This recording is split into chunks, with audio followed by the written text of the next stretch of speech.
Look at it.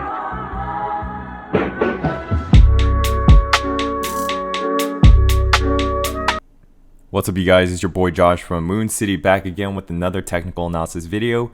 And a lot of people have been requesting me to review some other stocks, so I'm gonna make another video with other different tickers so we can kind of review what's going on. But today I'm gonna be going over Roku here, and I want to see where Roku is going, because you see this massive dump, right?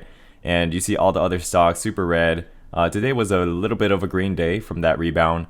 And looking at the daily chart on Roku, I'm going to be going over the bullish scenario and the bearish scenario and what option contracts I'm kind of looking at. And currently in this daily chart here, we have just that support right on that fib level on the 0%. We did bounce above that 222.32, and now we're back again, right? We closed above the 232 area. So if you did day trade this today, that would have been a really good intraday trade. Closed today, that would have been really good profits. So kudos to you if you did that, but definitely a good risk to reward ratio. So I'm going to be going over the bullish scenario here. So we probably push above that 234, 235. And if we can push above there, we can definitely go to the 238.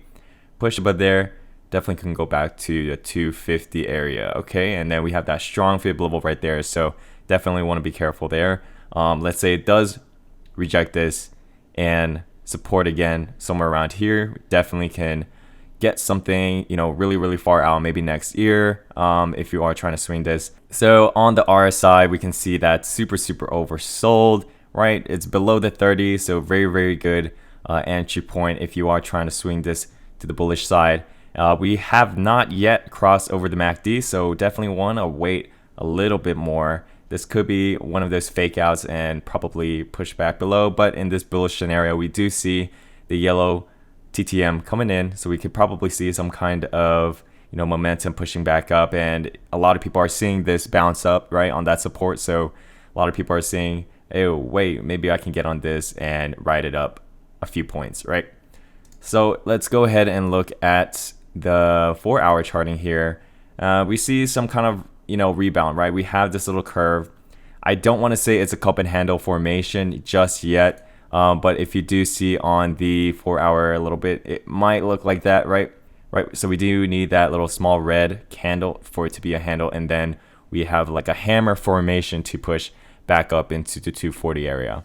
And we do see we have a little push up, right? And we do see the MACD pushing a little bit up there, but we failed, right? We failed even though our indicators were agreeing with each other. We still pushed a little bit lower back to the 223. And, in this bullish scenario over here, I want to see this push above 234, okay? 235, I'm sorry, 235, right? And 238. So if we can really push above there, have some more momentum, we can definitely push above a little bit higher, right? Because it's been sloping down pretty hard, a lot of downgrades so far. So in the bullish scenario, that's going to be my best bet. A little bit of a range over here, popping up a little bit, right? So in the bearish scenario, I'm going to be going over that if we do reject this 235 level, we reject that, and then we support again here, this could be an indication of that last support, right? So rejects this, we could probably push down a little lower, and if we do break that 220 range, we can definitely see a lot lower, and then somewhere below there we can have a reaction of pushing back up. But for right now, in this current situation, really want to see some kind of breaking resistance or pushing back down, right? In the bearish scenario over here, we want to see this 223 break again to go back down. And we could also see that it did squeeze on the TTM here, and we just dumped pretty hard, right? It dumped pretty hard after that squeeze, and it's slowly losing that momentum of the bearish side. So definitely, if you are on the bearish side, you would want to be very more careful and know that if you are trying to get puts on this, it's going to be more risky than if you are trying to get calls, okay? And this is not one of the scenarios, but we do have a big demand supply zone over here. That's going to be this gray box, and eventually in the long term, right? I'm not saying the short term over here, but let's say in the long term, we do happen to push back up here. We do need to break we do need to break this gray box for us to push back up above the 300s. Okay, so it's going to be in a really tight range right now, but you can see that it is just slowly dying from the highs of 490. So it's been almost 4 months, and if you bought puts like every day, it would have been amazing, right? And a lot of people were trying to buy the dip on this, but I waited a little bit more, and we saw some downgrades over here, and we are now just seeing some support on the 222 today. Really great volume. The market was just pushing up after that huge sell-off on yesterday. So that's going to be my indication of a bull case, in my opinion. We do need to cross above the 8 moving average. Okay, so once we do push above that 8 moving average, we can see a lot higher, back above the range of 250 to 240, this area.